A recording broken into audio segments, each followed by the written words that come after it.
A passagem de hoje é 2 Samuel 13, versículos 1 a 15. Vamos ler juntos.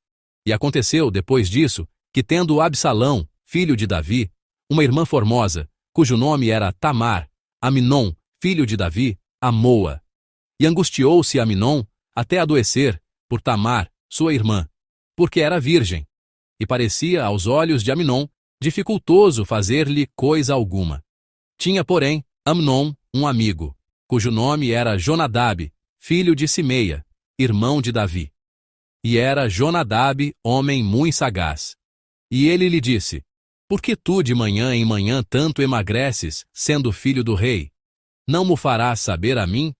Então lhe disse Amnon: Amo a Tamar, irmã de Absalão, meu irmão. E Jonadab lhe disse: Deita-te na tua cama e finge-te doente. E quando teu pai te vier visitar, dize-lhe: Peço-te que minha irmã Tamar venha e me dê de comer pão, e prepare a comida diante dos meus olhos, para que eu a veja e coma da sua mão. Deitou-se, pois, Amnon e fingiu-se doente. E vindo o rei visitá-lo, disse Amnon ao rei: Peço-te que minha irmã Tamar venha e prepare 2 bolos diante dos meus olhos, para que eu coma de sua mão. Mandou então Davi a casa, a Tamar, dizendo: Vai à casa de Amnon teu irmão, e faze-lhe alguma comida. E foi Tamar à casa de Amnon, seu irmão. Ele, porém, estava deitado. E tomou massa, e a amassou, e fez bolos diante dos seus olhos, e cozeu os bolos. E tomou a assadeira e os tirou diante dele. Porém ele recusou comer. E disse a Amnon: Fazei retirar a todos da minha presença. E todos se retiraram dele. Então disse Amnon a Tamar: Traze a comida à câmara, e comerei da tua mão.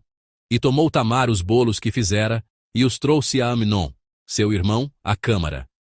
E, chegando-lhes, para que comesse, pegou dela e disse-lhe: Vem, deita-te comigo, irmã minha. Porém ela lhe disse: Não, irmão meu, não me forces, porque não se faz assim em Israel. Não faças tal loucura. Porque aonde iria eu com a minha vergonha? E tu serias como um dos loucos de Israel. Agora, pois, peço-te que fales ao rei, porque não me negará a ti. Porém ele não quis dar ouvidos à sua voz. Antes, sendo mais forte do que ela, a forçou e se deitou com ela. Depois, Amnon a aborreceu com grandíssimo aborrecimento, porque maior era o aborrecimento com que a aborrecia do que o amor com que a amara. E disse-lhe Amnon: Levanta-te e vai-te. Amém. Gostaria de compartilhar a palavra sob o título Amnon e Tamar, um amor distorcido. Estamos passando por um grande ponto de virada em todo o livro de 2 Samuel. O fluxo da história, que estava em uma trajetória ascendente, agora entra em uma fase de declínio, descendo gradualmente. E o que há nesse ponto de virada? Que evento? O evento que marca essa virada é o pecado de Davi com Batseba. Essa história suja e perversa de adultério e assassinato funcionou como uma espécie de freio na vida política do rei Davi, que até então era vitoriosa. E a partir de agora, ele continuará a descer ladeira abaixo. Os problemas que surgem agora têm estes significados. Superficialmente, são problemas que ocorrem na família de Davi, ou seja, questões familiares. Atos de violência ocorrem sucessivamente entre seus filhos, e mais tarde chegam a ameaçar o trono em que Davi está sentado. No entanto, por trás disso, o que está sendo filtrado e determinado é a gradual definição da linha de sucessão de Davi. Os príncipes são gradualmente postos de lado, e o foco se concentra em uma pessoa.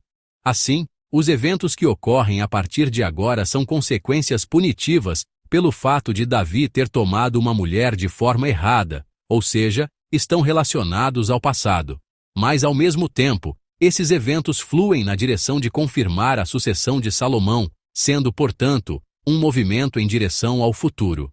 Por isso, à primeira vista, parecem eventos sombrios, mas esses eventos sombrios acabam sendo sublimados em luz. A obra de Deus é sempre assim.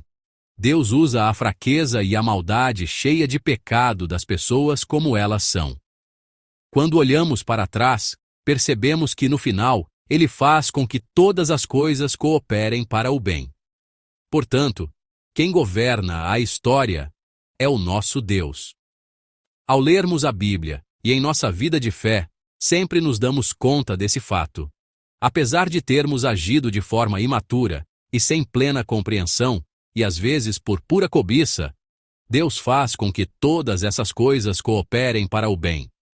O estranho paradoxo de que o sucessor de Davi surge justamente do evento mais tolo e errado de sua vida é a obra do reino de Deus que se desenrola a partir de agora. A passagem de hoje é o primeiro incidente que anuncia a turbulência na casa de Davi. Eu acredito que todos esses incidentes se originam da falha dos pais. Davi amou quem não deveria amar. Na verdade, esse sentimento estava mais próximo do desejo e da cobiça do que do amor, porque era um desejo egocêntrico de possuir, de ter, e não um sentimento altruísta que considerava e vivificava o outro. Esse desejo acabou gerando violência. A violência que tira a vida veio logo em seguida. Os filhos aprenderam naturalmente essa má conduta dos pais. Mesmo sem um ensino direto, os filhos são grandemente influenciados pelos pais. Como não foram amados adequadamente, como não aprenderam o que era o amor de forma correta, eles não conseguiam amar adequadamente. Esse é o estado dos filhos de Davi, um estado de não saber o que é o amor. Amnon, um dos filhos de Davi, estava nesse estado grave. Em 2 Samuel 3, a família de Davi é listada, e lá Amnon é registrado como o primogênito de Davi. O filho mais velho herdou o lado sombrio de seu pai. Ele confunde esse desejo estranho com amor e o usa para cometer uma violência indiscriminada que esmaga os fracos. Na história de hoje, examinaremos o amor distorcido, que pode ser confundido com amor. Primeiro, o amor distorcido de Amnon é cobiça. Vamos ler juntos os versículos 1 e 2 da nossa passagem de hoje. E aconteceu, depois disso, que tendo Absalão, filho de Davi, uma irmã formosa, cujo nome era Tamar, Amnon, filho de Davi, amou-a. E angustiou-se Amnon até adoecer, por Tamar, sua irmã, porque era virgem, e parecia aos olhos de Amnon dificultoso fazer-lhe coisa alguma. Amém. Está registrado que Amnon amou Tamar. No entanto, esse amor não era um amor normal. Era um sentimento muito distorcido, e esse sentimento distorcido o levou à obsessão. O versículo 2 diz que Amnon adoeceu de angústia por causa de sua irmã Tamar. O amor se transformou em quê? Em uma obsessão doentia e raiva. Essa obsessão e raiva não são como a doença de amor que vemos em romances ou filmes. A doença de amor vem de um coração puro, e não fere nem machuca os outros. Mas a doença que Amnon sofria era uma doença que vinha da incapacidade de possuir. Não era uma doença nascida do amor, mas uma doença que vinha da incapacidade de possuir. E por isso, para possuir, gerou uma violência que não media meios nem fins. Essa obsessão pela posse e a insatisfação levaram à violência. Segundo, o amor distorcido de Amnon é violência. Vamos ler juntos o versículo 14. Porém ele não quis dar ouvidos à sua voz. Antes, sendo mais forte do que ela, a forçou e se deitou com ela. Amém. Amnon ficou cego pelo desejo de posse. Como decidiu que a teria de qualquer maneira, recorreu à ardiz e à violência. E no final, ele tomou Tamar pela força, pela violência. A Bíblia usa a expressão a forçou, que significa a força, compulsoriamente. Violência e coação não são amor, são apenas um crime. Nos versículos 12 e 13, Tamar explicou a situação com calma. Ela chegou a dizer: "Fales ao rei, meu pai." Não foi uma recusa, mas um pedido para seguir o processo correto. Relações sexuais sem casamento não são boas. São algo muito mau, e suas consequências nunca são positivas. Tamar, com sabedoria, explicou bem os procedimentos e o processo. No entanto, Amnon não estava nem um pouco preparado para ouvir essas palavras. Como tinha poder, ele tentou obter o que queria à força, compulsoriamente. E assim ele fez o que desejava. A força. A violência e a coação não podem ser justificadas de forma alguma, porque são atos que destroem o corpo, a mente e até a alma. Por último, o amor distorcido de Amnon é irresponsabilidade. Vamos ler juntos o versículo 15. Depois Amnon a aborreceu com grandíssimo aborrecimento, porque maior era o aborrecimento com que a aborrecia do que o amor com que a amara. E disse-lhe Amnon: levanta-te e vai-te. Amém. Amnon conseguiu o que queria. O que ele queria não era a pessoa de Tamar. O que ele queria era apenas a satisfação de um desejo sujo, mau e repugnante. Não devemos confundir isso com o amor. O amor jamais satisfaz seus desejos dessa maneira. Este último versículo, o 15, revela bem sua verdadeira natureza.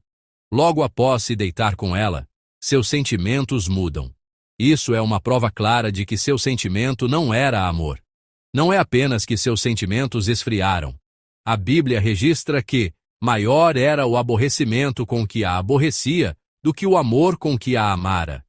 Como desde o início não era amor, mas apenas desejo, é assim que as coisas mudam depois que o desejo é satisfeito. O amor é um sentimento que vem acompanhado de responsabilidade. Não se pode amar sem responsabilidade. Um sentimento irresponsável não é amor. Um sentimento irresponsável é, na verdade, uma violência cruel. Amnon não assume qualquer responsabilidade pelo que fez. Ele destrói a vida de uma mulher e a abandona. Por isso, ele acabará sendo forçado por outra pessoa a assumir a responsabilidade. Um evento sangrento de responsabilização se seguirá em breve. Amados, precisamos aprender corretamente o sentimento do amor. Precisamos compreender o amor corretamente. O mundo de hoje distorceu muito o amor. Às vezes, embala o prazer como amor e chama o desejo de amor. A característica mais proeminente do amor distorcido é o egocentrismo. É ser centrado em si mesmo. O mundo tem chamado de amor a satisfação dos próprios desejos, e não o sacrifício altruísta pelo outro. Isso, de forma alguma, é amor. O amor é um sentimento que deve ser aprendido com maturidade. Não é um impulso, mas uma atitude que beneficia o outro sob autodomínio e controle. Por isso, é mais próximo da vontade do que da emoção. Está mais perto da vontade de se dedicar e da vontade de se sacrificar. Também pode ser classificado como amor imaturo e amor maduro. O desejo que toma o lugar do amor, o prazer que corrompe o amor, focar-se nesses meus sentimentos não é amor. O amor maduro pensa em Deus. Que hoje vocês vivam abraçando o coração de Deus, e não os seus próprios sentimentos. Eu os abençoo em nome do Senhor. Que este seja um dia precioso e abençoado, focado no coração de Deus. Que não vivamos arrastados pelas emoções, mas que nos tornemos uma comunidade da igreja que aprende e pratica o amor de sacrifício e devoção que Deus nos mostrou. Eu os abençoo em nome do Senhor.